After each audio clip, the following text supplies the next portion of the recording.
donde si algo existe es la incertidumbre. ¿Qué va a pasar? La mayoría de los analistas están de común de acuerdo que en Estados Unidos va a haber una recesión. En lo que no están de acuerdo es qué tan grave, qué tan profunda va a esta recesión y cuánto va a durar. Pero sea como sea, a México nos va a afectar. En lo que a la economía mundial se refiere, el acuerdo generalizado es que las economías, la mayor parte de ellas, van a crecer menos en 2003 de lo poco que crecieron en 2022. Entonces aquí hay un asunto interesante. Hoy, en Davos, Suiza, empezó una edición más del Foro Económico Mundial, su reunión anual, que yo soy de la tesis que son muy divertidas y hablan, pero nunca logran nada. Pero es divertido, digo, vas a Suiza y te la pasa todo meter, conoces a gente muy importante. Yo fui hace muchos años y como critiqué al evento ya nunca me volvieron a invitar. Yo y mi boca, caray, en fin. Entonces el Foro Económico Mundial acaba de difundir un reporte que se llama Reporte de Riesgos Globales 2022, reporte que ha sido analizado, desmenuzado por José Luis Romero Hicks para que nos explique, de acuerdo al Foro Económico Mundial, cuáles son esos riesgos y si estás o no estás de acuerdo con ellos, José Luis. Bueno, déjame empezar a decirte, yo también he tenido la oportunidad de asistir al foro en Davos y a diferencia de tu experiencia, yo creo que sí sirven porque alinean las agendas sobre precisamente cuáles son los temas de coyuntura, pero en fin. No, para eso es buenísimo, pero yo quisiera saber para qué sirven para que la población mundial viva mejor, porque... Bueno, una de las cosas que hay que reconocerle al foro es que no solo son la asistencia a los eventos colectivos, sino las reuniones bilaterales que existen entre los asistentes. Entonces, sobre hay todo muchos acuerdos económicos, hay muchos empresarios acuerdos con los financieros. políticos. Bueno, pero hay muchos acuerdos que suceden en paralelo y es un buen foro precisamente para que avancen las agendas bilaterales y multilaterales del sector público, del sector privado, pues para que vayan avanzando. Pero en fin, yo creo que Nunca nos pondremos de acuerdo en esto.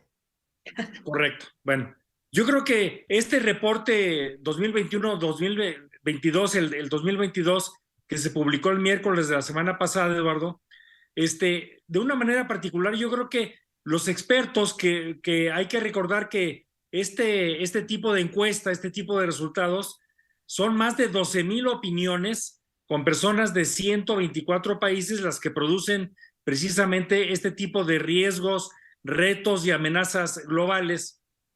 Y bueno, lo que los expertos enfatizan en este reporte que el Foro Económico Mundial hace público hace unos días es la erosión de la cohesión social, Eduardo, el deterioro de la salud mental y los desafíos para el sustento de los hogares derivados en buena medida por la escasez de productos y de alimentos a nivel mundial y además de la inflación.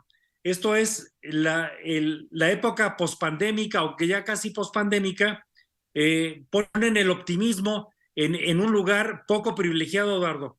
Llama la atención en este reporte que solo o poquito menos del 16% de estos 12,000 encuestados dijeron sentirse optimistas sobre lo que viene para el mundo en los próximos años, y es una de las cifras más bajas que se han dado en los reportes anteriores.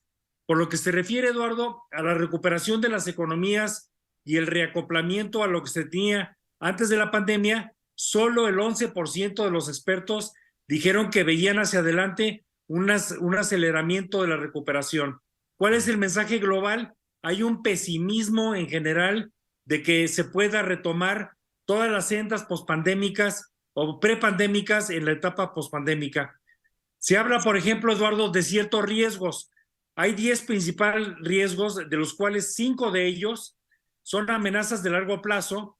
Por ejemplo, hay un riesgo hay 5 riesgos que tienen que ver con el cambio climático y con el medio ambiente.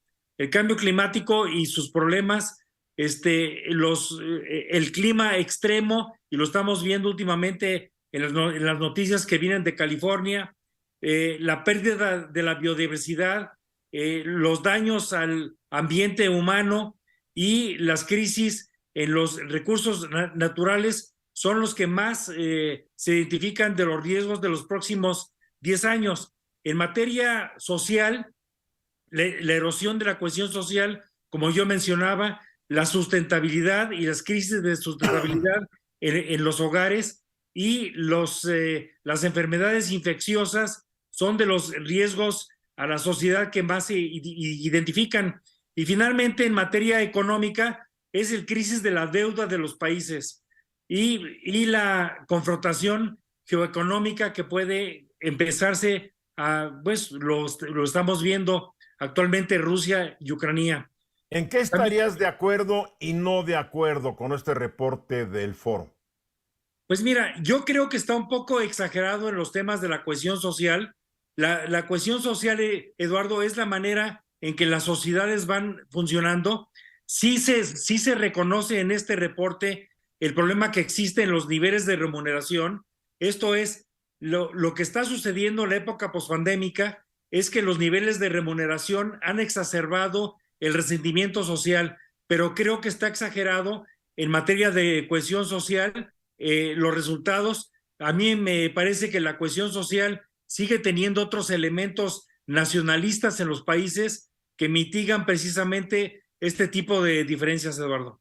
Pero no podemos negar que hay problemas de cohesión social en países que están convirtiendo en estados fallidos, como Afganistán, como Haití, etcétera, etcétera. Países que enfrentan guerras, en donde está muy activa la guerrilla islámica, etcétera, ¿no? Sí, claro. Países donde hay millones de desplazados. ¿Cuál cohesión social? Bueno, de hecho yo creo que está exagerado, independientemente que de los riesgos, este es el que mayor crecimiento tuvo respecto a años anteriores. Por ejemplo, hay otros riesgos que están aumentando en doble dígito, como la crisis de sustento, de sustentabilidad en los hogares, las fallas en las acciones a favor del clima, el deterioro en la salud mental, los episodios de clima extremo y la crisis de la deuda de los países son de los cuales, de los 9 principales que están siendo, haciéndose presente en este estudio. Pero en Bien, fin, yo... bien. A fin de cuentas, nada por lo cual estar emocionado. Creo que es el ambiente generalizado alrededor del mundo. Luzma.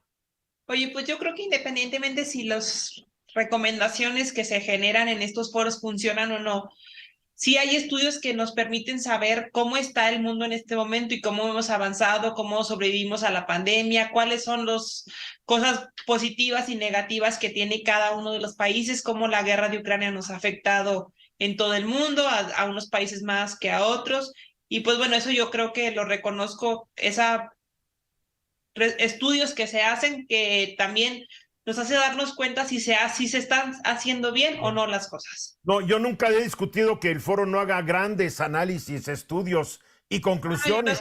Lo que siempre ha alegado es que esa reunión anual es el club de los ricos e influyentes que representan al 1% del mundo, donde se van a sentar para decidir por nosotros qué van a hacer para que vivamos mejor. El hecho que después de décadas de reunirse cada año, el mundo no está mejor. Es mi punto de vista. La vez que yo fui, yo vi que era un gran lugar para hacer negocios. Luzma, ¿tú serías feliz ahí?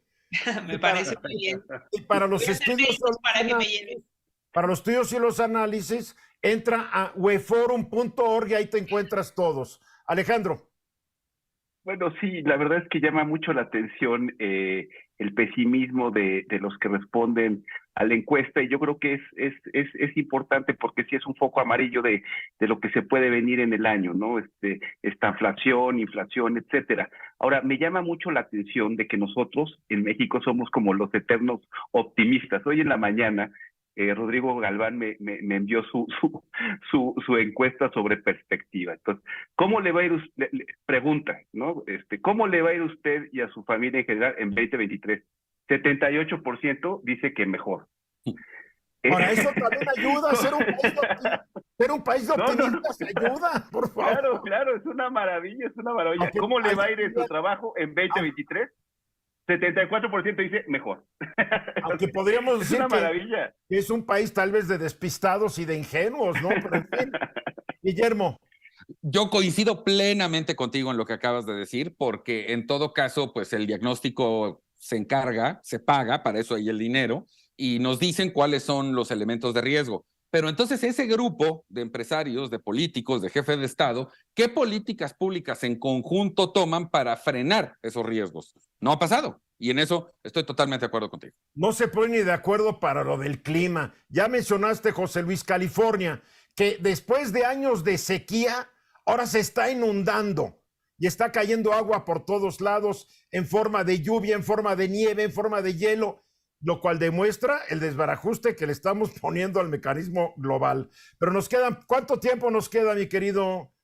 Hay 30 segundos para concluir, José Luis.